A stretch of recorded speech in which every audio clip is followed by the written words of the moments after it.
কেউ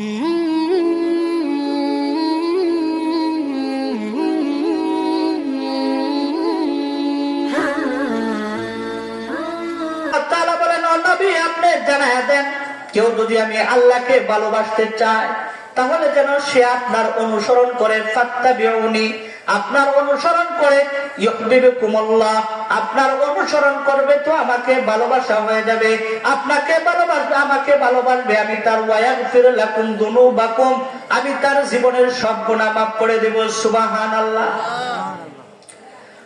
যদি আমরা রাসূলকে ভালোবাসি তাহলে আল্লাহকে ভালোবাসা হয়ে যাবে। এখন দেখবেন অনেকে রাস্তায় ঘুরে মুসলাম্ব মুস গিয়া দাড়ির মধ্যে লাগছে, দুজে ভাত খায় পানি খায় তাহলে আঙ্গি দিয়ে ধৈরা পানি খায়, তাকেও দুজে সেখানে যায় কি চান, এরকম করছেন কেরে, বলে আল্লাহরে পাওয়ার জন্য।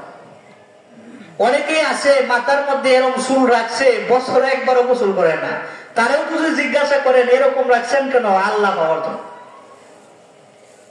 এরকম মানুষ আছে শরীরের মধ্যে সালার সব, তাকেও যদি জিজ্ঞান এরকম কেন, এই লেবাস কেন, সেও জবাব দেয় আল্লাহ পাওয়ার জন্য। কিন্তু আল্লাহ তাআলা কি বলেন, হে নবী আপনি জানাইয়া দেন, কেউ যদি আমাকে পাইতে চায় তাহলে যেন আপনার অনুসরণ করে, আপনাকে মহব্বত করে, আপনাকে ভালোবাসে। যদি আপনাকে ভালোবাসে মহব্বত করে তাহলে আমি আল্লাহকেই ভালোবাসা হইব, তাহলে আমি আল্লাহ তার জীবনের সব গুনাহ মাফ করে দেব। তাহলে আমাদের আল্লাহকে ভালোবাসার জন্য মাপকাঠি কি ভাই, নবীকে ভালোবাসা। নবীকে কি করা, ভালোবাসা। নবীকে যদি ভালোবাসি, নবীর অনুসরণ করি, তাহলে আল্লাহকে ভালোবাসা। কেন নবীকে ভালোবাসবো না? নবী তো আপনার আমার নবী, এমন নবী যে নবী জান্নাতে যাওয়ার আগ পর্যন্ত কোন উম্মত জান্নাতে যাইতে পারবে না, এমনকি কোন নবীও জান্নাতে যাইতে পারবে না। কিতাবের মধ্যে আছে জান্নাতের টিকিট পায়া নবীরা জান্নাতের দরজার সামনে গিয়ে নক করবে, বলবে দরজা খোলো, দরজা খোলো। বলে আপনি কে? বলে আমি আদম আলাইহিস সালাতু ওয়াস সালাম। জান্নাত থেকে আওয়াজ আসবে, অপেক্ষা করেন, সময় হয় নাই খোলা, কিছুক্ষণ পরে আওয়াজ যাবে। নূহ আলাইহিস সালাতু ওয়াস সালাম গিয়ে বলবে দরজা খোলো, দরজা খোলো। বলবে কে আপনি? বলে আমি নূহ নবী আসছি, দরজা খোলো, জান্নাতের টিকিট নিয়ে আসছি। জান্নাতের প্রহরীরা আওয়াজ দিবে, অপেক্ষা করেন, সময় হয় নাই। কিছুক্ষণ পরে ইব্রাহিম আলাইহিস সালাতু ওয়াস সালাম যাইবে, গিয়ে বলবে জান্নাতের প্রহরীরা দরজা খুলে দাও, আমি ইব্রাহিম নবী আসছি। বলবে অপেক্ষা করেন, সময় হয় নাই। কিছুক্ষণ পরে মূসা আলাইহিস সালাতু ওয়াস সালাম যাইবে, বলবে দরজা খোলো, আমি নবী মূসা জান্নাতের টিকিট নিয়ে আসছি, জান্নাতে প্রবেশ করব, দরজা খুলে দাও। জান্নাতের প্রহরীরা বলবে অপেক্ষা করেন, সময় হয় নাই। কিছুক্ষণ পরে আবার যাবে ঈসা নবী, বলবে জান্নাতের টিকিট নিয়ে আসছি, দরজা খুলো না কে? দরজা খুলো, জান্নাতে যাইতে চাই। জান্নাতের প্রহরীরা বলবে সময় হয় নাই, অপেক্ষা করেন। জান্নাতের ভিতর থেকে আওয়াজ আসবে, বলবে আদম শুনি, নূহ শুনি, ইব্রাহিম শুনি, মূসা শুনি, ঈসা শুনি, মুহাম্মদ নাম তো এখনো শুনি না। যতক্ষণ পর্যন্ত মুহাম্মদ এখানে না আসবে ততক্ষণ পর্যন্ত জান্নাতের দরজা খোলা হবে না। সুবহানাল্লাহ। দেখেন আপনি আমি কেমন নবীর উম্মত হইলাম, যে নবীর যাওয়ার আগ পর্যন্ত জান্নাতের দরজাই খুলবে না, নবীরা দাঁড়ায় থাকবে, তারপরেও জান্নাতে যাইতে পারবে না। এ ভাই, সেই নবীর সামনে আমরা হাসরের ময়দানে দাঁড়াইবো, যদি নবীর চরিত্রটা আমার না থাকে। আল্লাহ রাসূল হাদিসের মধ্যে বলেন কিছু কিছু উম্মত দেখি আল্লাহ রাসূল গুসা চেহারা গোড়ায় ফেলবে। তারা কারা? যারা দুনিয়ার মধ্যে থাকতে রাসূলের আদর্শ মানে নাই, রাসূলের চরিত্র মানে নাই, চরিত্রকে ফলো করে নাই, রাসূলের সুন্নত মানে নাই, রাসূলের অনুসরণ করে নাই। তাদেরকে দেখিয়ে আল্লাহ রাসূল চেহারা গোড়ায় ফেলবে, বলবে এরা আমার উম্মত না। এই যাকে ছাড়া, যার সুপারিশ ছাড়া জান্নাতে যাওয়া যাইবে না, তিনি যদি বলেন ও স্বীকার করেন আমার উম্মত না, চিন্তা করেন সেই দিন বিষয়টা কেমন হবে। এই কেন ভালোবাসবো আমরা নবীকে, কেন মহব্বত করব? আপনার আমার নবী তো উম্মতের জন্য এত খানদান কাঁদছে, এত কান্না করেছে, কোন নবী এত কান্না করে নাই। উম্মতের জন্য তিনি এত কান্না করেছে, কোন নবী এতবার আল্লাহর কাছে কান্না করে নাই। তিনি দুনিয়াতেও কেঁদেছে এবং কি হাসরের ময়দানেও কাঁদবে। কিতাবের মধ্যে আছে দুনিয়ার মধ্যে কেমন কেঁদেছে আর দুনিয়ার মধ্যে সাহাবীরা কেমন মহব্বত করছে রাসূলকে। একটু মহব্বতের কথা বলি। হযরত বেলাল রাদিয়াল্লাহু তাআলা আনহু আপনার আমার নবীকে কেমন মহব্বত করছে। উমাইয়া বিন খালফের গোলাম ছিল। গোলাম থাকা অবস্থায় যখন কালেমা পড়ে ফেলেছে, ইসলাম গ্রহণ করেছে, তাকে এত কষ্ট দেওয়া হয়েছে, এত প্রহার করা হয়েছে, এত আঘাত করা হয়েছে। তার দোষ একটাই ছিল, কেন ইসলাম গ্রহণ করেছে, কেন কালেমা পড়েছে, এটাই দোষ ছিল। হযরত বেলালকে এত কষ্ট দেওয়া হয়েছে। হযরত বেলাল যখন কালিমা গ্রহণ করেছে তখন তাকে মক্কার প্রখরতার কারণে বালুগুলো জ্বলতে থাকতো, তাপ দেওয়ার মতো হিট ছিল। এত তাপ, এই প্রখরতা বালুর উপরে হযরত বেলালকে উমাইয়া শোয়া দিছে, উমাইয়া বিন খালফ শোয়া দিছে। কিন্তু এই অবস্থাতেও হযরত বেলালের মুখে একটা কথাই জারি ছিল, আহাদ আহাদ আহাদ, আল্লাহ এক, আল্লাহ এক, আল্লাহ এক। উমাইয়া যখন দেখতে পেল এই অবস্থাতেও বেলালকে ইসলাম থেকে সরানো যায় না, কিতাবের মধ্যে আছে বেলালের বুকের উপর পাথর দিয়ে চাপা দিছে। কিন্তু পাথরের নিচে তাইকাও হযরত বেলাল বলে, আহাদ আহাদ আহাদ, আল্লাহ এক, আল্লাহ এক, আল্লাহ এক। ইসলাম যখন ছাড়ে না, হযরত বেলালকে উমাইয়া বিন খালফ মক্কার দুষ্ট ছেলেদের হাতে তুলে দিয়েছে। কিতাবের মধ্যে আছে মক্কার দুষ্ট ছেলেরা হযরত বেলালকে নাকের মধ্যে রশি লাগায়া, গলার মধ্যে রশি লাগায়া মক্কার গলিতে গলিতে ঘুরা। কিন্তু এই অবস্থাতেও আল্লাহর নাম ছাড়ে না। বেলাল শুধু বলে, আহাদ আহাদ আহাদ, আল্লাহ এক, আল্লাহ এক, আল্লাহ এক। ইসলাম যখন ছাড়ে না, হযরত বেলালের জিহ্বাটা টান দিয়া বাহির কইরা, এ ভাই, জিহ্বার মধ্যে ফেরাক মেরে দিছে, জিহ্বার মধ্যে ফেরাক মেরে দিছে। বেলালের মা ডাক দিয়ে বলে, বেলাল, তুমি কি ক্ষণিকের জন্য, কিছুক্ষণের জন্য আল্লাহর নামটা না নিতে পারো না? তোমাকে এত মারে, এত প্রহার করে, এত কষ্ট দেয়, তুমি কি কিছুক্ষণের জন্য না নিতে পারো না? হযরত বেলাল বলে, আম্মা, ও আমার মা, এতদিন আমি ডাইকা যে মজা না পাইছি, জিহ্বার মধ্যে রক্ত নিয়ে যখন মালিককে একটা ডাক দিছি, আমি তাকায় দেখি আমার মালিক আমার সাথে সরাসরি কথা বলতেছে। সুবহানাল্লাহ। এ ভাই, তোমার আমার মালিক।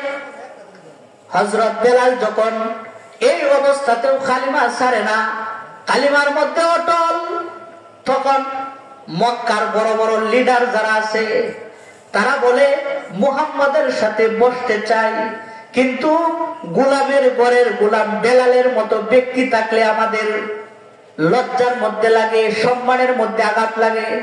যেখানে গোলাম থাকবে, গোলামের ঘরের গোলাম বেলাল থাকবে, সেখানে আমরা কেমনে বসি? আল্লাহর রাসূলকে যখন এই কথা বলেছে, আল্লাহর রাসূল বেলালকে সরায়া দিছে, বেলাল যাও, আমি মক্কার বড় বড় নেতাদেরকে নিয়ে একটু বসি। আল্লাহ তাআলার কাছে পছন্দ হয় নাই, আল্লাহ তাআলা সরাসরি জিব্রাইলকে পাঠায়া দিছে। বলে, গো জিব্রাইল, তুমি গিয়া বলো, যদি মক্কার বড় বড় কাফেররা আমার পয়গম্বরের সাথে বসতে চায়, তাহলে বেলালের সাথেই বসতে হবে, বেলাল যেখানে থাকবে সেখানেই বসতে হবে। তার মানে আল্লাহ তাআলা গোলাম দেখে না। এ ভাই, আল্লাহ তাআলা কালো দেখে না, কি দেখে? অন্তর দেখে, অন্তর। হযরত বেলাল রাদিয়াল্লাহু তাআলা আনহু যখন রাসূল ইন্তেকাল করেছে, রাসূল যখন মারা গেছে, রাসূলের বেদনায় বিরহ হয়, মক্কা ছেড়ে চলে যায়, মদিনা ছেড়ে চলে যায়। আবু বকরের কাছে গিয়ে বলে, আবু বকর, আমাকে বিদায় দেন, আমি মদিনায় আর থাকবো না। হযরত আবু বকর বলেন, কেন রে বেলাল, থাকবা না মদিনায়? কি হয়েছে বলো? তোমার কি টাকার দরকার? যদি টাকা লাগে টাকা দেই। বলে, না, আমার যে শূন্য আছে সেই শূন্য আপনারা পূরণ করতে পারবেন না। বলে, কি? বলে, যেখানে রাসূল নাই আমি সেখানে থাকবো না। আবু বকর বলেন, বেলাল, রাসূলের মহব্বত কি শুধু তোমার ভিতরে আছে, আমাদের ভিতরে নাই? হযরত বেলাল বলে আমাদের ভিতর আপনাদের ভিতরেও আছে, কিন্তু আমি বেলাল যখন রোজার দিকে তাকাই তখন আমার কলিজা ছিঁড়ে যায়। হযরত বেলাল বিদায় নিয়ে চলে গেছে দামেস্কে। 6 মাস পরে নবীজি স্বপ্নে ডাকে, হে বেলাল, আজকে 6 মাস হইল চলে গেলা বেলাল, হে বেলাল আমার পাশে আসো। হযরত বেলালের ঘুম ভেঙে গেছে, ঘুম থেকে জাগ্রত হইয়া পেরেশানি হইয়া মদিনায় চলে আসছে। মদিনায় আয়েশা রাসূলের রোজার দ্বারে দাঁড়াইছে। মক্কার ছোট ছোট ছেলেরা মেয়েরা আগে মার কাছে বলে, মা বেলাল আসছে, মনে হয় রাসূল মদিনায় আসবে। সন্তানদেরকে দুধ খাওয়ায়, মার চোখ দিয়া পানি বাহির কর। সন্তানরা জিজ্ঞাসা করে, মা কেন কান্দেন? মায়ের জবাব দেয়, বেলাল মদিনায় আসছে, যদি রাসূল থাকতো তাহলে রাসূল আসতো। এই তুমি আমি মহব্বত করি, তারাও কেমন মহব্বত করছে। সমস্ত সাহাবীরা বলেন, ওগো বেলাল আপনি আসছেন, আপনি একটু আগের সুরে বেলালি সুরে একটু আজান দেন। নবী থাকতে যেরকম আজান দিয়েছেন এভাবে একটু আজান দেন, নবীকে একটু স্মৃতিচারণ করি, নবীর কথা স্মরণ করে একটু কান্দি। হযরত বেলাল বলেন, যেখানে রাসূল ইমাম হবে না সেখানে আমি বেলাল আজান দিব না।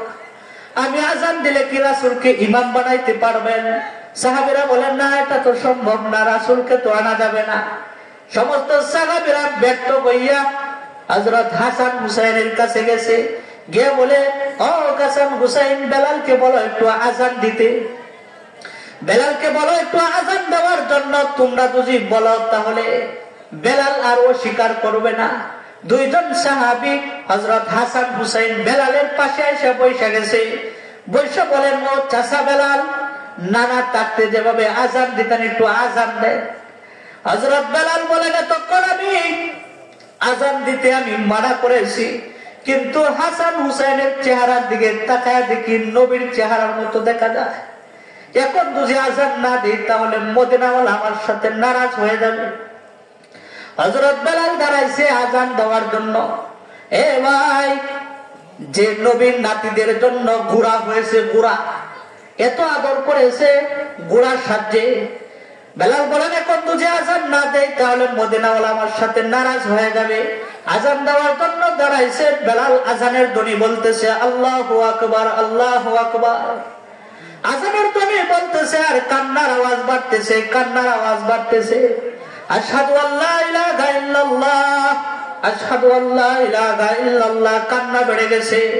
যখন বলেছে আশহাদু আন্না মুহাম্মাদুর রাসূলুল্লাহ, হযরত বেলাল অজ্ঞান হয়ে মাটিতে পড়ে গেছে।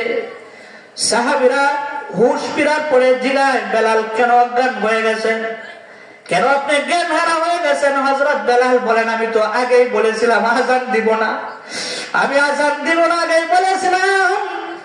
যখন আমি আজান দিতাম নবী থাকতে, যখন আমি বলতাম আশহাদু আন্না মুহাম্মাদুর রাসূলুল্লাহ, তখন আমি আর চোখে তাকাইতাম, তাকায়া দেখতাম রাসূল আমাকে তাকায় রয়েছে আমার দিকে। আজকেও আমি আজান দিয়া রাসূলের আগের মতোই তাকাইছি, দেখি রাসূল নাই। এই যে রাসূলের বেদনা বিরহ, আমি অজ্ঞান হয়ে গেছি। এ ভাই, তারাও ভালোবাসছে নবীকে, আমিও ভালোবাসি নবীকে। যদি আমার ভালোবাসা তাদের মতো হয় তাহলে সেই ভালোবাসায় জান্নাতে নিয়ে যাবে।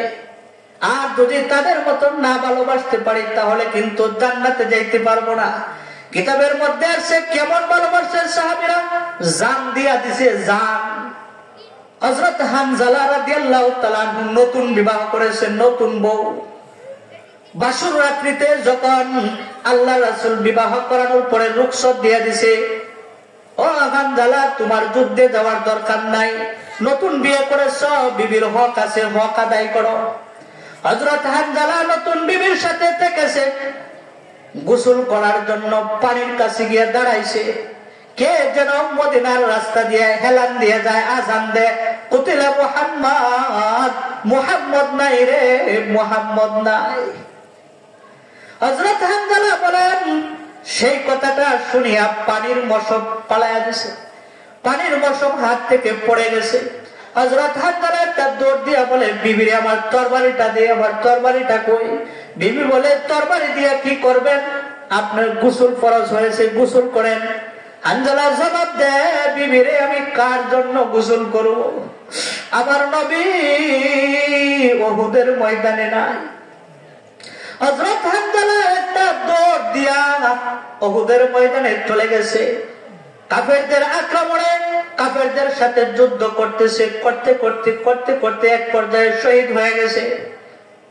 যখন যুদ্ধ শেষ হয়েছে তখন আল্লাহর রাসূল সাহাবীদেরকে ডাক দিয়ে বলেন, সাহাবীরা রে, যারা শহীদ হয়েছে তাদেরকে বিনা গোসলে কবর দাও। কেন বিনা গোসলে কবর দিবে? হাসরের ময়দানে রক্ত মাখার অবস্থায় আল্লাহর আদালতে দাঁড়াইবে। সাহাবীরা যখন লাশ নামাইতেছে এমন সময় একজন মহিলা আউলা কেশ পাগল বেশে দৌড় দিয়ে দাঁড়াইছে রাসূলের কাছে। বলে, আল্লাহর রাসূল সকলকেও বিনা গোসলে কবর দিল, আমার স্বামীটাকে হানজালাকে বিনা গোসলে কবর দিয়েন না। বলে, তুমি কে? বলে, আমি আপনার প্রিয় সাহাবী হানজালার স্ত্রী। আজকে প্রথম রাত্রি ছিল, বাসর রাত্র ছিল, আমার সাথে দেখেছে, তার গোসল ফরজ হয়েছে। বাড়ির কাছে গিয়ে দাঁড়াইছে, কে যেন বলে আপনি শহীদ হয়ে গেছেন, আপনি নাই। আপনার কথা শুনিয়া পাগলের মতো গোসল না করিয়া চলে এসেছে। আমি বলেছি গোসল করার জন্য। বলে, বিবিরে আমি কার জন্য গোসল করব? নবী নাই। ও আল্লাহর রাসূল সকলকেও বিনা গোসলে দাফন করলেও আমার স্বামীটাকে গোসল ছাড়া দাফন করিয়েন না। আল্লাহ রাসূলের কথা আল্লাহ রাসূল ডাক দিয়ে বলেন, এ সাহাবীরা, এ সাহাবীরা, আমার হানজালার লাশ একটু বাহির করো, আমার হানজালার একটু গোসল দাও, আমার হানজালাকে একটু গোসল দাও। একজন সাহাবী বলে, আমি আহতদের মধ্যে হানজালা হানজালা হানজালা বলে ডাকলাম, কোন রাও নাই। যারা শহীদ হয়েছে তাদেরকে একটা একটা চেহারা উঠায় দেখেছি, কিন্তু হানজালা নাই। রাসূলের কাছে এসে বলে, আল্লাহর রাসূল, আমি আহতদের মধ্যে হানজালা হানজালা বলে ডেকেছি, যারা শহীদ হয়েছে তাদেরকে আমরা দেখেছি, কিন্তু হানজালার লাশ নাই। আহতদের মধ্যেও নাই, শহীদদের মধ্যেও নাই। আল্লাহ রাসূল বলেন, আল্লাহ আমার সাহাবী হানজালার লাশ কি হইল? আল্লাহ তাআলার সাথে সাথে জিব্রাইলকে ডাক দিয়ে বলে, জিব্রাইল যা, আমার বন্ধুর কাছে যা, আমার বন্ধুর প্রেমে যে নতুন বউয়ের কথা বলে যায়, গোসলের কথা বলে যায়, তাকে দুনিয়ার পানি দিয়া গোসল দিলে হয় না। যা গিয়ে বল আমার বন্ধুকে মাথাটা উপরের দিকে আনাইতে। জিব্রাইল বলেন, রাসূল আপনি উপরের দিকে তাকান, আপনার হানজালাকে জান্নাতের রহমতের ফেরেশতা জান্নাতের পানি দিয়া গোসল দিতেছে। সুবহানাল্লাহ। এই একটা জবান বন্ধ রাখবেন না, চিৎকার দিয়ে বলেন সুবহানাল্লাহ। আল্লাহ রাসূল সাহাবীকে ডাক দিয়ে বলেন, সাহাবীরা রে, আমার হানজালার কাছে যাইস না। আমার হানজালা যে আমার প্রেমে আমার মহাব্বতে জীবন দেয়, তারে দুনিয়ার পানি দিয়ে গোসল দিলে কয় না। আমার হানজালাকে আসমানের মধ্যে উঠায়া জান্নাতি পানি দিয়া রহমতের ফেরেশতারা গোসল হয়ে গেছে। সুবহানাল্লাহ।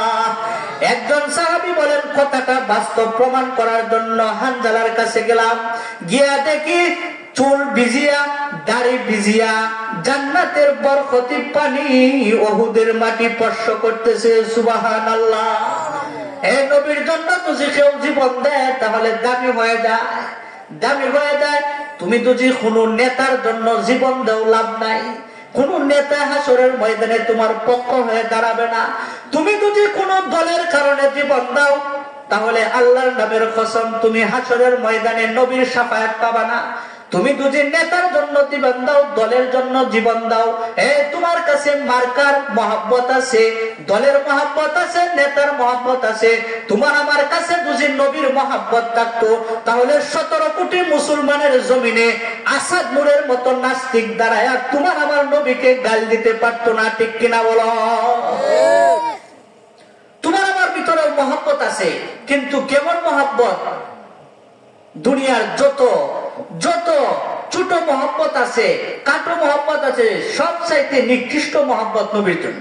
অথচ আমার দলের জন্য যদি কেউ কথা বলে আমার রক্ত গরম হয়ে যায়, আমার মার্কার জন্য, দলের মার্কার জন্য কথা বললে রক্ত গরম হয়ে যায়, কিন্তু নবীর বিরুদ্ধে, নবীকে ব্যঙ্গচিত্র করে আকৃতি করে, কিন্তু আমার ইমানে বাড়ি দেয় না। আল্লাহ রাসূল হাদিসের মধ্যে বলেন, মান আহাব্বা সুন্নতি ফাকাদ আহাব্বানি ওয়া মান আহাব্বানি কানা মাই ফিল জান্নাহ।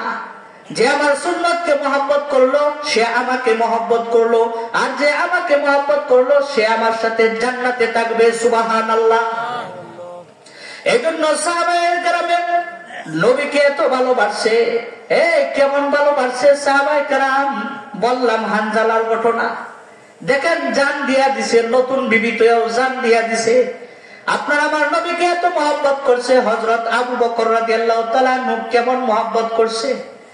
হযরত আয়েশা রাদিয়াল্লাহু তাআলা আনহা একদিন জিজ্ঞাসা করেন, ও রাসূল, আকাশের মধ্যে যেরকম তারকা দেখা যায় গণিয়া শেষ করা যাবে না, আপনার উম্মতের মধ্যে কি কেউ আছে যে এত নেক আমল করেছে ফেরেশতারা গণিয়া শেষ করতে পারবে না? আল্লাহ রাসূল জবাব দেয়, আছে, আমার একজন সাহাবী আছে। বলে তিনি কে?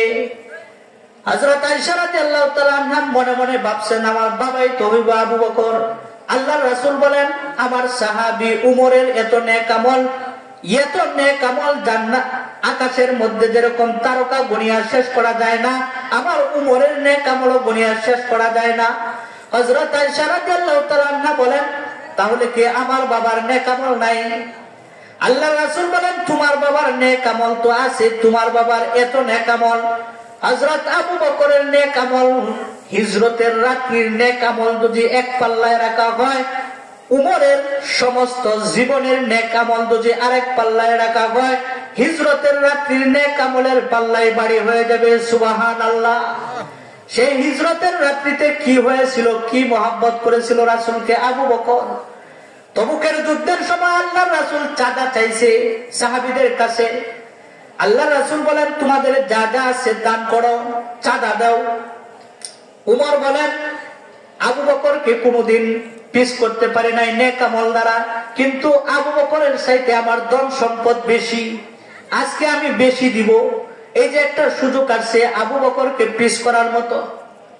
হযরত উমর রাদিয়াল্লাহু তাআলা আনহু মাল নিয়ে যখন গেছে রাসূলের কাছে, রাসূল জিজ্ঞাসা করেন, উমর কি রাইখে আসছেন, কি নিয়ে আসছেন? হযরত উমর বলে, সম্পদটাকে দুই বন্টন করিয়া এক বন্টন আপনার কাছে নিয়ে আসছি, আর এক বন্টন পরিবারের জন্য রেখে আসছি। এই কিছুক্ষণ পরে আবু বকর রাদিয়াল্লাহু তাআলা আনহু একটা গাট্টি নিয়ে গেছে, ছোট গাট্টি। গাট্টির মধ্যে আল্লাহ রাসূল বলেন, কি রাইখে আসছেন? আবু বকর জবাব দেয়, ঘরের মধ্যে কিছুই নাই, একমাত্র আল্লাহ এবং আপনার নাম ছাড়া ঘরের মধ্যে কিছুই রেখে আসি নাই। কেমন মহব্বত করছে আমাদের। মাল থাকতো আমরা আল্লাহর রাস্তায় মাল খরচ করতে রাজি হই না, কিন্তু দেখেন বলে আল্লাহর নাম ছাড়া এবং রাসূলের নাম ছাড়া ঘরে কিছুই নাই। হযরত আবু বকর হিজরতের রাত্রিতে কেমন মহব্বত করছে রাসূলকে। এই কিতাবের মধ্যে আছে রাসূলকে কেমন মহব্বত করেছে আরেকজন সাহাবী হযরত আমরুল ইবনে আস রাদিয়াল্লাহু তাআলা আনহু কেমন মহব্বত করছে। যুদ্ধ করতে করতে জিলজালেমের চৌরাস্তা পর্যন্ত চলে গেছে। জিলজালেমের চৌরাস্তার মধ্যে একটা ঈসা নবীর মূর্তি বানানো ছিল। জিলজালেমের চৌরাস্তায় ঈসা নবীর মূর্তির নাক কে জানি বাইঙ্গা নিয়ে আনিছে। ঈসা নবীর মূর্তির নাক কে জানি বাইঙ্গা নিয়ে আনিছে। খ্রিস্টানরা পত্র পাঠাইছে, মুসলিমরা এখানে যুদ্ধ করতে করতে আসছে। এই কাজটা আমরুল ইবনে আস এবং তার দলের লোক ছাড়া কেউ করে নাই। আমরুল আস রাদিয়াল্লাহু তাআলা আনহুর কাছে পত্র পাঠাইছে যে আমাদের নবীর নাক ভেঙেছ, তাকে আমাদের কাছে সুপর্দ করুন, আমাদের হাতে তুলে দিন, না হলে প্রতিশোধ নেওয়া হবে। আমরুল ইবনে আস রাদিয়াল্লাহু তাআলা আনহু খবর নিয়ে দেখেন এই কাজটা কেউ করে নাই, মুসলিম দলের মধ্যে এই কাজটা কেউ করে নাই। আমরুল ইবনে আস বলেন, আমরা কেউ করে নাই। বলে, তোমরা যদি না করার সুপর্দ না করো তাহলে তোমাদের প্রতিশোধ নেওয়া হবে। বলে, কেমনে প্রতিশোধ নিবা? বলে, মুহাম্মদ নামের একটা মূর্তি বানাইবো। নাউজুবিল্লাহ বলেন, জুড়ে আওয়াজ দিয়ে বলেন নাউজুবিল্লাহ। বলে, মুহাম্মদ নামের একটা মূর্তি বানাইবো, এই মূর্তিটা বানায়া এই মূর্তির নাক আমরা ভেঙ্গে ঈসা নবীর মূর্তির নাক ভাঙ্গার প্রতিশোধ নিব। আজকে 17 কোটি মুসলমান থাকতেও তোমার আমার নবীর ছবি ব্যঙ্গ চিত্র করে আঁকা হয়, কিন্তু শরীরে লাগে না। গায়ে লাগে না? হযরত আমরুল ইবনে আস রাদিয়াল্লাহু তাআলা বলেন, এই খ্রিস্টানরা দুজি নাক ভাঙ্গার প্রতিশোধই নিতে হয়। আমি মুসলিম সেনা দলের সেনাপতি লিখিত দিতেছি, আমার তাজা নাকটা তোরা কাইটা নিয়ে নে, কিন্তু মুহাম্মদের কৃত্রিম ছবি তোরা আঁকিস না। খ্রিস্টানরা আনন্দিত হয়ে গেছে আর বলে, এর চাইতে আর সফলতা কি হইতে পারে, যেখানে মুসলিম সেনা দলের সেনাপতির নাক ভাঙা যাবে, নাক কাটা যাবে, এর চাইতে সফলতা আর কিছু হইতে পারে না। ডেট করা হইল, স্টেজ করা হইল, হযরত আমরুল ইবনে আসকে দাঁড় করা দিয়েছে নাক কাটার জন্য। হযরত আমরুল ইবনে আস হাসি মুখে নিজের তাজা নাকটা কুরবানি দিতেছে, আর মুসলিম শিবিরের মধ্যে কান্নার রোল পড়ে গেছে, সবাই কাঁদতেছে, হায় হায় রে, আমাদের সেনা দলের সেনাপতির নাক কাটা যাবে। কিন্তু সবাই কান্দে, একজন হাসে, নবীর সাহাবী হযরত আমরুল ইবনে আস রাদিয়াল্লাহু তাআলা হাসে আর বলে, তোমরা কেন কান্দো? তোমরা কান্দো না, আমি আজকে নবীর শাফায়াত করিতেছি। যেই দিন হাসরের ময়দানে সাহাবীরা গর্দান কাটা অবস্থায় দাঁড়াইবে, আমি আমরুল আস দুজির নাক কাটা অবস্থায় দাঁড়াইতে পারি, তাহলে নবীর শাফায়াত আমার থেকে আর দূরে যাবে না। স্টেজ করা হইল, আমরুল ইবনে আসের নাক কাটা যাবে রে, জল্লাদ ছুরি নিয়ে আগাইতেছে, নাক কাটবে। এমন সময় একজন খ্রিস্টান পাদ্রী লাফ দিয়ে দাঁড়াইছে আর বলে, সাবধান,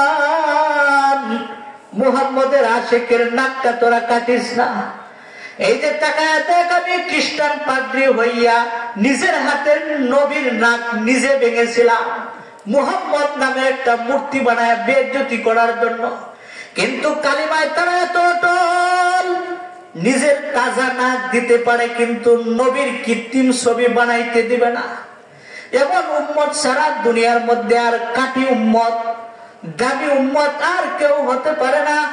আয় আয় আয়, সবাই মিলে কালিমা পড়ে মুসলমান হয়ে যায়। কিতাবের মধ্যে আসছে 2.5 লক্ষ 3.5 লক্ষ খ্রিস্টান কালিমা পড়ে আমরুল ইবনে আস মুসলমান, আসের হাতে মুসলমান হয়ে যায়। সুবহানাল্লাহ।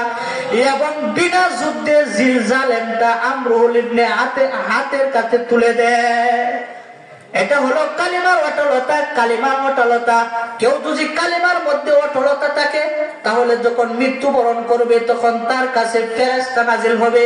আল্লাহ তাআলা পবিত্র কালামের মধ্যে বলেন, ইন্নাল্লাযীনা ক্বালু রাব্বুনাল্লাহ থুম্মা ইসতাকামু তাতানাজ্জালু আলাইহিমুল মালায়েকা আল্লা তাখাফু ওয়া লা তাহজানু ওয়া আবশিরু বিল জান্নাহ وأبشروا بالجنة التي كنتم توعدون نحن أولياؤكم في الحياة الدنيا وفي الآخرة ولكم فيها ما تشتهي أنفسكم ولكم فيها ما تدعون نزلا من غفور رحيم। কেউ যদি কালিমার মধ্যে অটলতা থাকে, আল্লাহ তাআলা বলেন, ইন্নাল্লাযীনা ক্বালু রাব্বুনাল্লাহ, মৃত্যুর সময় যারা বলে, দুনিয়ার জীবনে যারা বলে নিশ্চয়ই আল্লাহ আমাদের রব, আমাদের রব কে? আল্লাহ আমাদের রব। থুম্মা ইসতাকামু, এই কথার উপর অটল থাকে, অবিচল থাকে, তাহলে ফেরেশতা তার কাছে নাজিল হয়। নাজিল হয় বলে, আল্লাহ তাখাফু ওয়া লা তাহজানু, ভয় নাই, পেরেশানি নাই, চিন্তা নাই। আল্লাহ তাখাফু ওয়া লা তাহজানু ওয়া আবশিরু বিল জান্নাতিল্লাতী কুনতুম তুআদুন, সেই জান্নাতের সুসংবাদ গ্রহণ করো যার ওয়াদা দেওয়া হয়েছিল তোমাদেরকে। নাহনু আউলিয়াউকুম ফিল হায়াতিদ দুনিয়া ওয়া ফিল আখিরাহ, আমরা তোমার দুনিয়ার জীবনেও বন্ধু এবং আখিরাতেও। এই ফেরেশতা আপনার আমার বন্ধু হয়ে যাবে দুনিয়াতেও আখিরাতেও। যদি আমরা দুনিয়ার জীবনে বলি আমাদের রব আল্লাহ, এই কথার উপর উটল থাকি, তাহলে ফেরেশতা আপনার আমার বন্ধু হয়ে যাবে দুনিয়াতেও আখিরাতেও। মুহতারাম হাজিরিন, যে কথাটা বলতেছিলাম, আবু বকর কেমন মহব্বত করছে আপনার আমার নবীকে। আবু বকর কেমন মহব্বত করেছে। হযরত আবু বকর হিজরতের রাত্রিতে রাসূলকে পাহারা দিয়ে নিয়ে যায়। রাসূল 6 মাস আগে বলেছিল আবু বকর হিজরত করমু, আর তুমি হিজরতের সাথী হইবা। হযরত আবু বকর রাদিয়াল্লাহু তাআলা আনহু যখন হিজরতের রাত্রিতে আল্লাহর রাসূল যখন আবু বকরের দরজায় গিয়া নাড়া দিছে, আবু বকর বলে ডাক দিছে, একটা ডাক দিতেই দরজা খুলে হাজির। আবু বকরকে আল্লাহর রাসূল বলেন, ও আবু বকর আপনি কি ঘুমান না? একটা ডাক দিতেই বাহিরে চলে আসছেন গাঁটটি মাথায় নিয়া। আবু বকর জবাব দেয়, আপনি যেদিন থেকে বলেছেন আপনি হিজরত করবেন, সেই হিজরতের সাথী আমি আবু বকর, সেদিন থেকে আমি ঘুমাই না। সুবহানাল্লাহ। এই কয়দিন ঘুমায় না? 6 মাস আগে বলেছিল হিজরত করবে, আর সেই হিজরতের সাথী আবু বকর সেদিন থেকে রাত্রে ঘুমায় না। দেখেন কেমন মহব্বত করছে। যখন হিজরতের রাত্রিতে আল্লাহর রাসূল যায়, আবু বকরও যায়। একবার আবু বকর ডাইনে আসে, আর একবার বামে আসে, সামনে যায় পিছনে যায়। আল্লাহর রাসূল বলেন, আবু বকর কেন এমন করেন? আপনার কি হয়েছে? হযরত আবু বকর জবাব দেয়, যখন আমি সামনে যাই তখন আমার মন কয় কেউ না জানি আপনাকে সামনে থেকে তীর মারে। যখন আমি পিছনে যাই লাফ দিয়ে পিছনে দাঁড়াই, তখন আমার মন কয় পিছন থেকে আপনাকে কেউ তীর মারবে। আবার পিছন থেকে ডাইনে লাফ দিয়ে আসি, আমার মন কয় ডান দিক থেকে কেউ আপনাকে তীর মারবে। ডান থেকে আমি আবার বাম দিকে আসি, আমার মন কয় আপনাকে কেউ আবার তীর মারে বাম দিক থেকে। এমনি আমি ছোটাছুট করি, আমি থাকতে জীবিত থাকতে আপনার শরীরের মধ্যে ফুলের আঘাত লাগবে। আল্লাহর আদালতে আবু বকর কি জবাব দিবে? এই কেমন মহব্বত করছে সাহাবীরা নবীকে।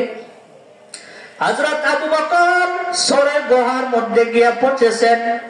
সারে গুহার মধ্যে যদি একটা মানুষ উঠে তাহলে এত কবুতরের মতো দেখা যায়। আল্লাহর রাসূলকে বলেন, আল্লাহর রাসূল আপনাকে সেখানে পায়ে হেঁটে উঠতে দিব না।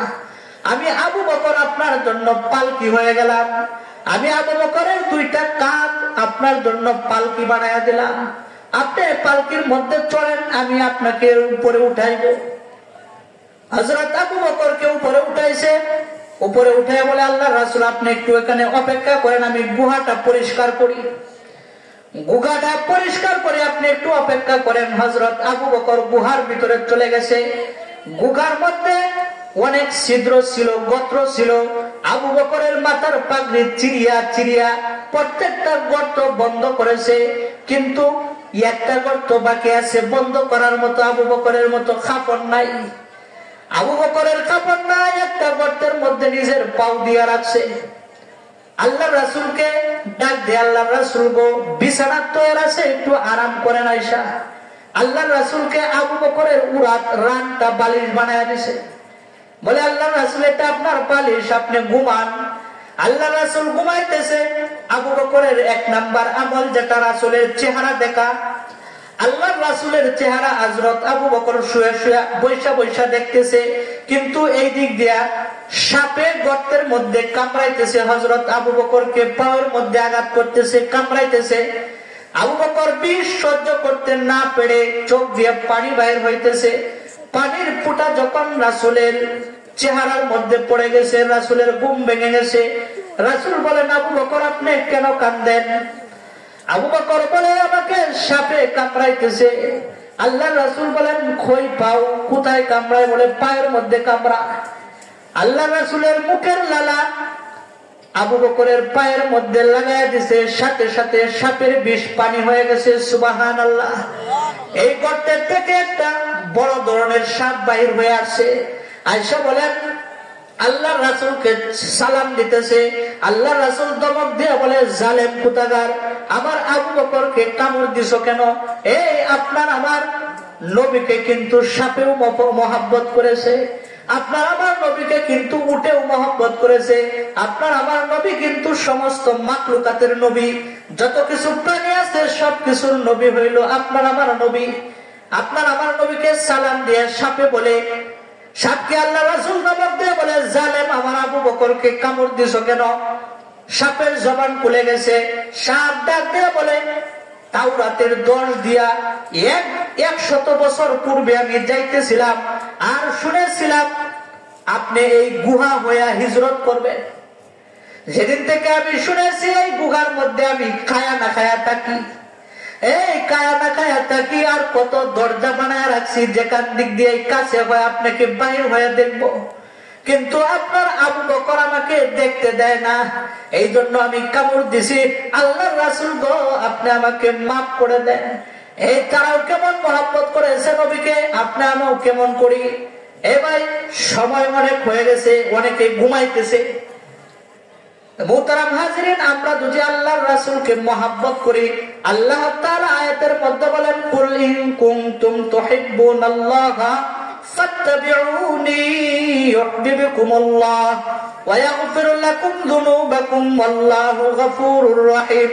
নবী গো, আপনি জানায়া দেন, কেউ যদি আমি আল্লাহকে মহব্বত করে সে যেন আপনাকে মহব্বত করে, আমি আল্লাহকে যদি ভালোবাসে আপনাকে মহব্বত করে, আপনাকে মহব্বত করবে তো আমি আল্লাহকে মহব্বত করা হয়ে যাবে।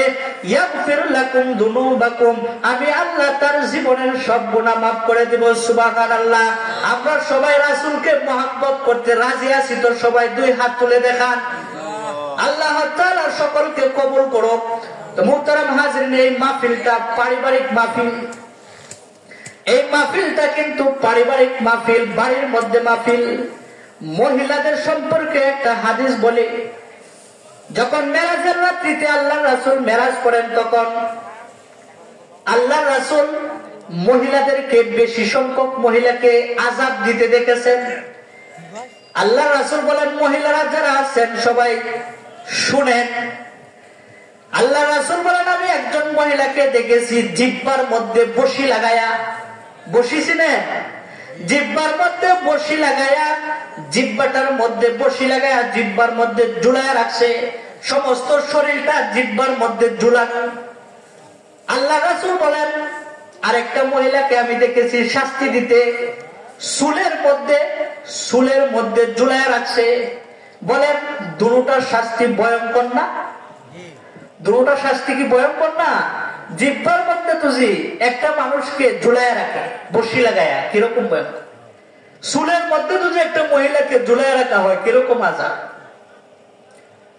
আল্লাহ রাসূল সাল্লাল্লাহু আলাইহি ওয়াসাল্লাম জিবরাইলকে বলেন, এদেরকে কেন জিহ্বার মধ্যে ঝুলায় রাখা হয়েছে? বলে, এরা স্বামীকে, শ্বশুরকে, দেবরকে, ননদকে এবং বাড়ির আশেপাশে যারা আছে তাদেরকে জিহ্বা দ্বারা কষ্ট দিত। আসেন এর মহল্লা, মনে হয় এদিকটা নাই না? নাই আপনার এদিকে? জিহ্বার দ্বারা স্বামীকে কষ্ট দেয়, শ্বশুরকে কষ্ট দেয়, ননদকে কষ্ট দেয়, শাশুড়িকে কষ্ট দেয়, মহিলা নাই। এবং বাড়ির সবাইকে তার জন্য শান্তিতে থাকতে পারে না, নাই? যে এরকম করবে তার কিন্তু এই শাস্তি হবে। হ্যাঁ মায়েরা, একটু শুনে রাখেন, যারা এরকম করবেন এরকম শাস্তি দেওয়া হবে। আপনি যদি স্বামীর সাথে এরকম করেন তাহলে আপনার শাস্তি এরকম হবে। এই স্বামীকে কেমন মহব্বত করা হবে, করতে হবে জানেননি? আল্লাহ রাসূল বলেন, যদি আল্লাহ তাআলা নারীদেরকে হুকুম দিত সেজদা করার জন্য মানুষের পায়ের মধ্যে, তাহলে স্বামীর পায়ে সেজদা করার হুকুম দিত। কত বড় কথা! এই আপনার বাপ মারা গেছে, যদি স্বামী আপনাকে অনুমতি না দেয় তাহলে যাইতে পারবেন না। আপনার মা মারা গেছে, যদি আপনার স্বামী অনুমতি না দেয় যাইতে পারবেন না। এখন তো মহিলা এরকম হয়েছে, স্বামী অনুমতি নেয় মহিলার কাছ থেকে, না এরকম না? এদিকে স্বামীর অনুমতি নেওয়া লাগে মহিলাদের।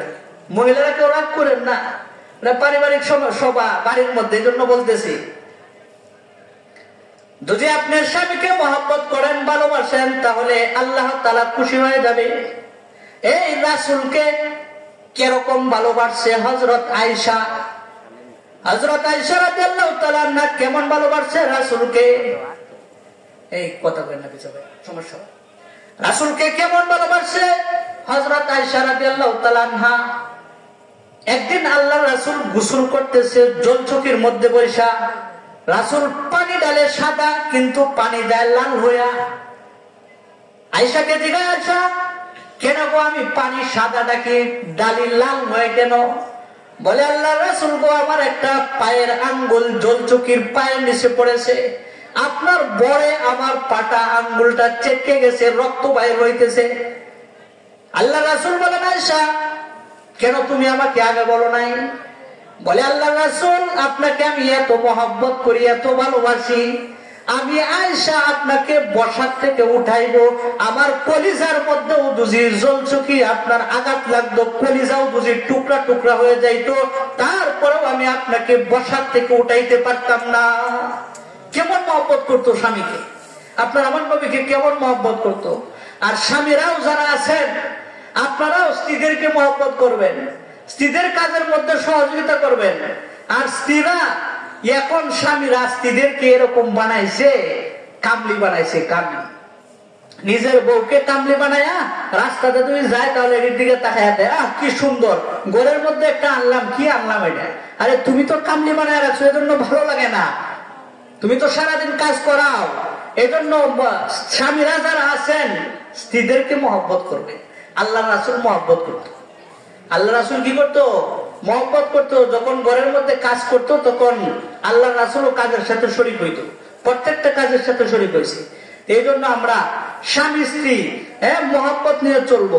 এই জন্য আলেমকে মহব্বত করা কিন্তু এটা ভালো। আল্লাহ রাসূল হাদিসের মধ্যে বলেন, আল মারউ মা মান আহাব্বা, যার সাথে যার মহব্বত তার সাথে তার হাসর হবে। এই ভাই, আলেমকে যদি কেউ মহব্বত করে কেরম দাম জানেন? আলেম যখন জান্নাতে যাবে তখন রাস্তার মধ্যে জাহান্নামীরা দাঁড়ায় থাকবে। হাদিসের মধ্যে আসছে, তখন জাহান্নামীরা বলবে, হুজুর আসসালামু আলাইকুম, আপনি আমাকে চিনছেন? বলে না, তোমাকে তো চিনি নাই। বলে আপনি এই মসজিদের ইমাম সাহেব ছিলেন, আপনাকে এক বদনা এক জগ ওজুর পানি আগায়া দিছিলাম, আপনাকে একদিন মহব্বত করছিলাম, আপনাকে মহব্বত করে একদিন সালাম দিছিলাম, আপনাকে অন্তর থেকে মহব্বত করছিলাম, আজকে আপনি জান্নাতি, আমি আজকে জাহান্নামী। তখন এই আলেম আল্লাহ তাআলার কাছে সুপারিশ করবে, এই আলেমের সুপারিশ গ্রহণ করিয়া আপনাকে সেই দিন জাহান্নামীকেও জান্নাতে দেওয়া হবে। সুবহানাল্লাহ। এই জন্য যদি আলেমের সাথে মহব্বত রেখে চলতে পারেন তাহলে এই ফায়দা। দেখেন ভাই, একটা উদাহরণ বুঝেন। ধান এখন কত মন? 1400-1500। এই ধানের সাথে যে সুসা থাকে, সুসা বলেন আপনারা না দুরা বলেন, কোনটা? সুসা।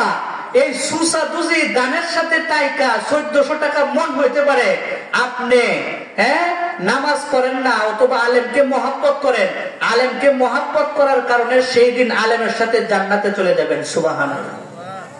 দেখেন, সুসা যদি মন হইতে পারে 1400-1600-1500 টাকা, তাহলে আপনি দুজু আপনি পাপি, কিন্তু আলেমের সাথে মহব্বত রাখার কারণে সেদিন জান্নাতি হয়ে যাবে। এই জন্য এই মহল্লার প্রত্যেকটা মানুষ আমাকে মহব্বত করে, প্রত্যেকটা মানুষই আমার ভালোবাসে। এই জন্য আপনাদের ভালোবাসার টানে এখানে আসা। তো মুহতারাম হাজিরিন, আমি মহিলাদেরকে বলবো, দেখেন এই দুনিয়ার মধ্যে সবচাইতে মায়া করে কে? আল্লাহ ছাড়া মহব্বত করে একমাত্র মা। কে করে ভাই? মা করে। আল্লাহ ছাড়া কে করে মহব্বত? মাই করে।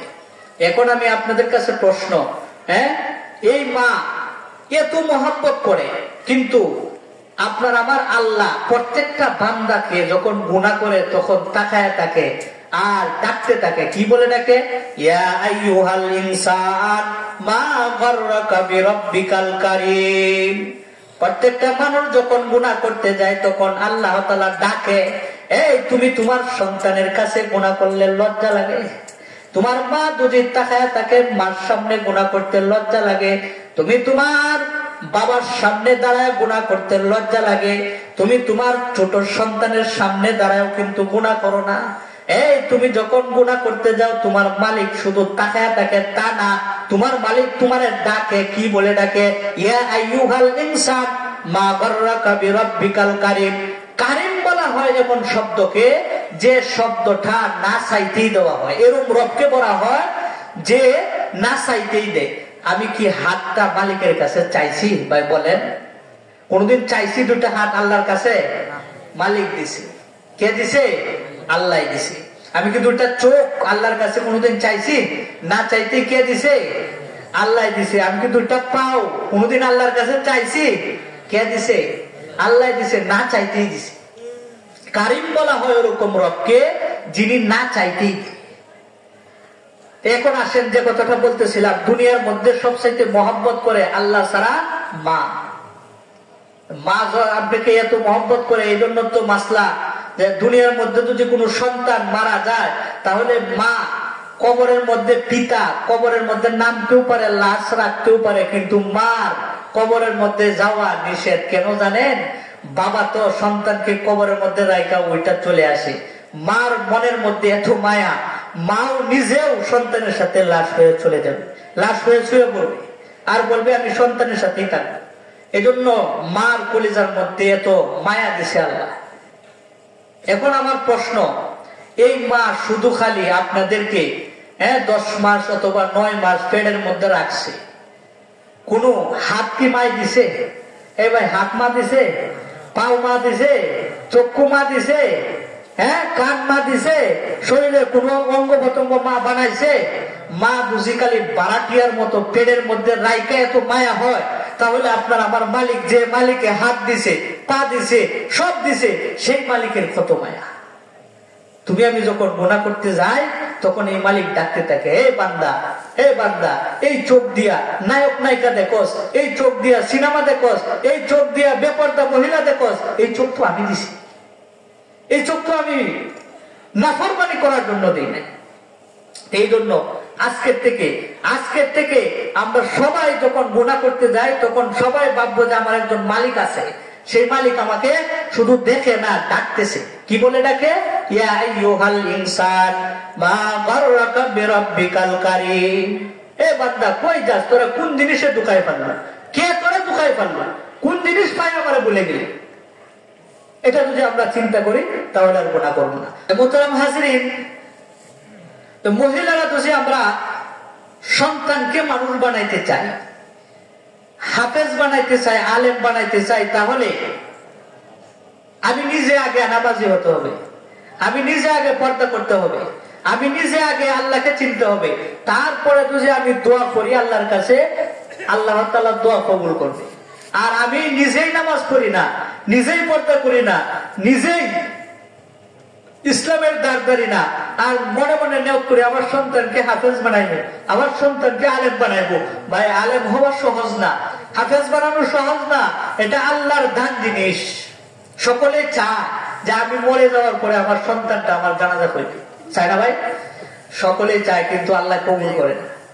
এই জন্য যদি এটা কিনে পাওয়া যাইতো, যাদের ঢাকা শহরে 10 তলা 20 তলা বিল্ডিং আছে তারা কিনে লাইতো, সন্তানকে কি না হাফেজ বানায়, আলেম বানায়। এটা আল্লাহর দান, আল্লাহ যারা চায় তারই আর করে দেয়। এই জন্য যার ভিতরে কোরআন নাই তার ভিতরটা হইলো উজার ঘরের মতো, খালি ঘরের মতো। আল্লাহ রাসূল বলেন, খাল বাইতিল ফারিদ, যার ভিতরে কোরআন নাই তার ঘরটা, তার ভিতরটা খালি ঘর, শূন্য ঘর। শূন্য ঘরের মধ্যে যখন আমরা থাকি, যেমন মনে করেন 6 মাস 1 বছরের জন্য তালা লাগাইয়া ঘরের মধ্যে চলে গেছেন আপনি কোনো জায়গায়, 1 বছর পরে তালাটা খুললে মনে মনে ডর, না জানি কি বার হয়, দেখতে সাপেই বার হয় না ইঁদুর বেং কি বার হয় না জানি আক্রমণ করে। ঠিক তেমনি ভাবে মুমিনের ভিতরে যখন কোরআন থাকে না, তখন এটা খালি খালি ঘরের মতো হয়ে যায়। এই ঘরের মধ্যে শয়তান থাকে। কি থাকে ভাই? শয়তান থাকে। এই জন্য আমরা সবাই কোরআন শিখার চেষ্টা করব। কোরআন যাদের শুদ্ধ নাই তাদের নামাজই হয় না। নামাজ ভঙ্গের কারণের মধ্যে 1 নম্বর কারণে হলো নামাজও শুদ্ধ করা। অনেক মানুষ আছে 50 বছর 40 বছর 60 বছর 30 বছর ধরে নামাজ পড়ে, এখনো 60টা সূরা বলতে পারে না। এই যে আমি বয়ানের শুরুতেই বলেছিলাম, 60টা সূরা বলতে পারে না, কিন্তু এটা নিয়ে কোনো পেরেশানি নেই, এটা নিয়ে কোনো চিন্তা নাই।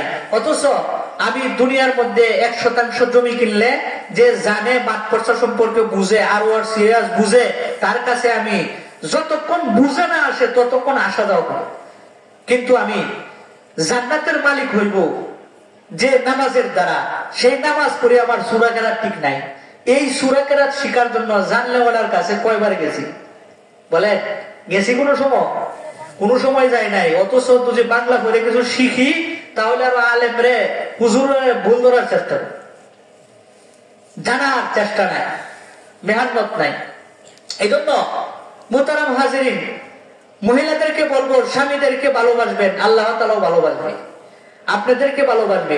আপনি যখন স্বামীদের সাথে এরকম কর্কশ আওয়াজ করেন, কষ্টমূলক কোনো কথা বলেন, এরকম স্বামী আছে স্ত্রীর জ্বালায় রাত্রে না ঘুমায় বাইরে গিয়ে কাঁদে, তীর মুখের জবানের দ্বারা এরকম কষ্ট দেয়। এই জন্য যখন স্বামী দুজি কোনদিন রাগান্বিত অবস্থা ঘুমায় আর এদিন আপনি মারা যান, তাহলে আল্লাহর আদালতে আপনি দুজখী জাহান্নামী হয়ে দাঁড়াইবেন, আপনার উপরে আল্লাহ নারাজ থাকবে। এই জন্য স্বামীকে সবসময় আল্লাহ তাআলা মানুষকে বানাইছে, মহিলাদেরকে বানাইছে আদমের বাম পাশের হাত থেকে। আদম শব্দের অর্থ হচ্ছে ভূপৃষ্ঠ। দুনিয়ার এমন কোন জায়গা নাই যে মাটি আনে নাই আদমকে বানানোর জন্য, বানাইছে। কিন্তু আল্লাহ তাআলা তো পারতো যে আরো দুনিয়ার মাটি আনে হাওয়াকে বানাইতো, কিন্তু না বানায় কি করছে, হাড্ডির থেকে বানাইছে। কারণ কি, যেন স্বামীরা পুরুষরা বাইরে কাজ করে বলে দেওয়ার সাথে সাথে দেখলেই যেন সারাদিনের ক্লান্তি পরিশ্রম যেন শেষ হয়ে যায়।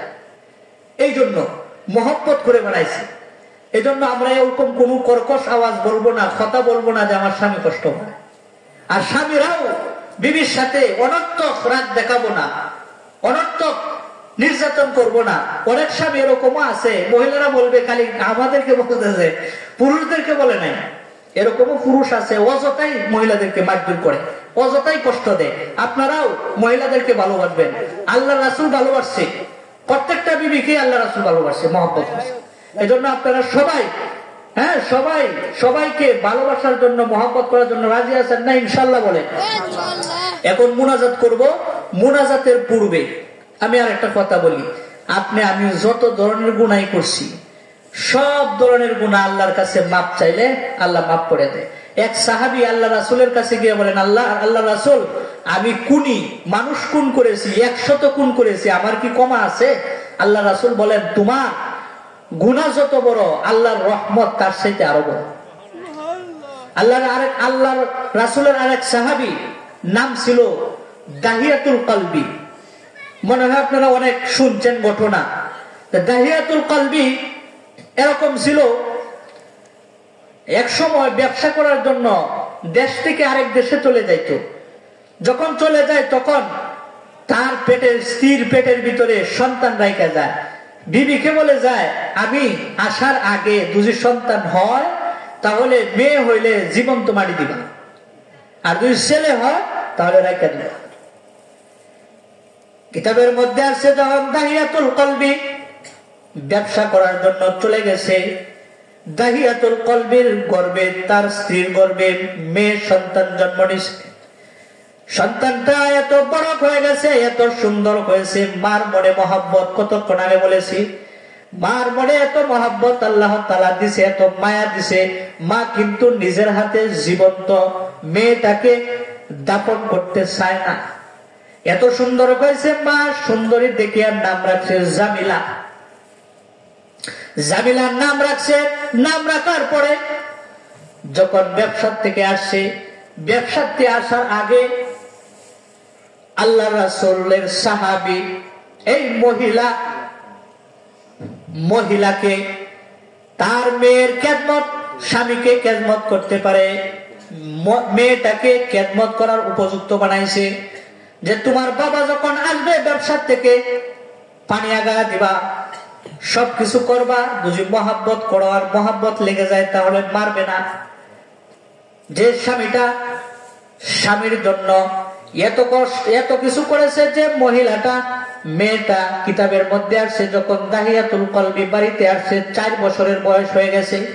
4 বছরের বয়সের মেয়েটা কন্যাটা বড় হয়ে গেছে, বাবাকে পানি আগায়া দিতে জানে, বাবাকে আদর করতে পারে, বাবাকে বাবা বলে ডাক দিতে পারে। যখন বাড়ির মধ্যে আসছে তখন যখন বাবা বলে ডাক দেয়, ওজুর পানি আগায়া দেয়, সবকিছু করে, 1 গ্লাস পানি আগায়া দিতে পারে, সবকিছু করে, বাবা বলে ডাক দেয়। দাহিয়াতুল কলবির স্ত্রী মনে মনে ভাবছে যে যদি আমার স্বামীকে এত মহব্বত করে, এত ভালোবাসে, তাহলে আমার কন্যাটাকে মারবে না। কিন্তু দাহিয়াতুল কলবি বলেন, নবীর কাছে বলেন, সরকার গো, আমার মেয়েটা এত আমাকে মহব্বত করতো, কিন্তু আমি যখন গ্রামের মধ্যে বাহির হইতাম তখন সকলেই বলতো মেয়ের বাপ বলে বলে আমাকে স্মরণ দিত। এরকম বর্বরতার যুগ ছিল আগে। তখনও কিন্তু আমি আল্লাহর রাসূল আমার মেয়েটাকে আমার মনের মধ্যে হিট লাগলো, আমার মেয়েটাকে আমি বাঁচতে দিব না, তাকে আমি জীবন্তই মেরে ফেলবো। আমার স্ত্রীকে বললাম আমার মেয়েটাকে সাজায়া দাও, তার নানির বাড়িতে নিয়ে যাই বেড়াইতে। আমার স্ত্রীটা আমার কন্যাটাকে সাজায়া দিছে। কেলনার বাহানা দিয়ে আমি যাইতেছিলাম নিয়া। যাইতে যাইতে যাইতে যাইতে পাহাড়ের অঞ্চলে চলে গেলাম, মরুভূমির মধ্যে মেয়েটাকে রাইকা আমি পাহাড়ের মাটি গর্ত করতেছিলাম গর্ত করতেছিলাম। আর আমার মেয়েটা কচি হাতে, আমার শরীর থেকে গাম বাহির হইতো, দাঁড়ির মধ্যে মাটি লাগতো, আর বলতো বাবা কেন এত কষ্ট করেন আপনি, এত কষ্ট করেন কেন, মরুভূমির মাটি কেন এত কষ্ট করে খুঁড়তেছেন? কষ্ট করতে হবে না, চলেন বাড়িতে চলে যাই। আপনারা বলেছেন আমাকে নানির বাড়ি বেড়াইতে নিয়ে যাবেন।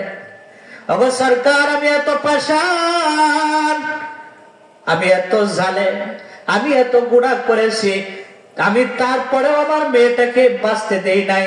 যখন গর্ত হয়ে গেছে আমার খেলার মেয়েটাকে আমি ডাক দিয়ে আনছিলাম আর বলেছিলাম আয় কন্যা দেখো রে কত সুন্দর গর্ত। যখন গর্তের কাছে আইসা দাঁড়াইছে আমি জল্লাদের হাত বসায়া মেয়েটাকে গর্তের মধ্যে ফেলে দিছি। আমার মেয়েটা একটা চিৎকার দিয়ে বলে বাবা কেন আমাকে আপনি মারতেছেন? ও বাবা, আপনাকে বাবা বলাই যদি আমাকে বাবা ডাকাই যদি আমার অপরাধ হয় তাহলে আর কোনোদিন আপনাকে বাবা বলে পরিচয় দিব না। আমাকে জানে ভিক্ষা দেন, এই দেশ থেকে আমি দেশান্তর হয়ে যাব, আপনি পরিচয় কোনোদিন দিব না। আমি পাথরের মাটি মারতেছিলাম, একটা পাথরের আঘাত একটু জুড়ে করতেছিলাম। আমার মেয়েটা তখনও চিৎকার দিয়েছিল আর বলেছিল বাবা আমারে মাইরেন না, আমি কোনোদিন আপনাকে বাবা বলে পরিচয় দিব না, আমি কন্যাটাকে আপনার জান, আমি আপনার মেয়েটার জান ভিক্ষা চাই, আমাকে জান ভিক্ষা দেন। সরকার গো, তারপরেও আমি আমার মেয়েটাকে বাঁচতে দেই নাই। ও সরকার, এখনো দুজে আমি ঘুমাইতে যাই। ওগো আল্লাহর রাসূল, এখনো দুজে ঘুমাইতে যাই, তাহলে আমার নিষ্পাপ মেয়েটার কান্নার আওয়াজ আমার কানের মধ্যে বাইরে ওঠে, বাবা আমাকে মারো না। ও সরকার, আমাকেও কি আল্লাহর রাসূল গো, আমাকেও কি আল্লাহ ক্ষমা করবে? আল্লাহর রাসূল বলেন তোমার গুনাহ যত বড়, গাফফার মালিকের ক্ষমা তার চাইতে বড়। সুবহানাল্লাহ। এই জন্য মুনাজাতের আগে দুজকেও দোয়া করেন। এই যারা পাপ করছেন, গুনাহ করছেন, সব গুনাহকে আপনি চিঠিচারণ করিয়া চোখের পানি ফেলে যদি কাঁদতে পারেন, আল্লাহ তাআলা আপনার গুনাহ সব মাফ করে দিবে। সুবহানাল্লাহ। আপনার সব গুনাহ মাফ করে দিবে। এমন মালিক আপনার আমার, সব গুনাহ মাফ করার ক্ষমতা আছে। যেমন আধুনিক বিজ্ঞান বুঝাইতে সহজ, মোবাইলের মধ্যে আপনার 500 নাম্বার আছে। কয়শো নাম্বার? 500 নাম্বার। এখন যদি চান আপনি এখান থেকে একটা নাম্বার ডিলিট করবেন, পারবেন কিনা? পারতেন না একটা নাম্বার ডিলিট করতে? কিন্তু 500 নাম্বার জমাইতে অনেক দেরি লাগছে। এখন যদি আপনি চান যে একটা নাম্বার ডিলিট করে দিব, তাহলে ডিলিট ফাংশনে গিয়ে যদি ডিলিট টিপ দেন তাহলে ডিলিট হয়ে যাবে। আর যদি চান যে আমি 500 নাম্বার একবারই ডিলিট করে দিব, তাহলে ওয়ান ডিলিটে টিপ দিলে সব নাম্বার কি হয়ে যাবে ভাই? ডিলিট হয়ে যাবে। আধুনিক বিজ্ঞান যদি মোবাইলের মাধ্যমে এরকম হয়, তাহলে কি আপনারা আমার মালিক কি এর চাইতে ছোট না বড়? বলেন। এই গুনাহ নামক ওয়াল ডিলিটে টিপ দেন, চোখের পানি ফেলে কাঁদবেন আর বলবেন আল্লাহ যত গুনাহ করছি সব বলে করছি, শয়তানের ধোঁকায় করছি, না জানিয়া করছি, না বুঝিয়া করছি, আল্লাহ আপনি মাফ করে দেন। আপনার আমার মালিকের নাম গাফফার, রহমান, রহিম, সাত্তার। আল্লাহ তাআলা সমস্ত যত বড় পাপী হোক মাফ করে দেয়। তা আমরা যত গুনাহ করে থাকি আল্লাহর কাছে মাফ চাইবো, আল্লাহ কি করবে? মাফ করে দিবে।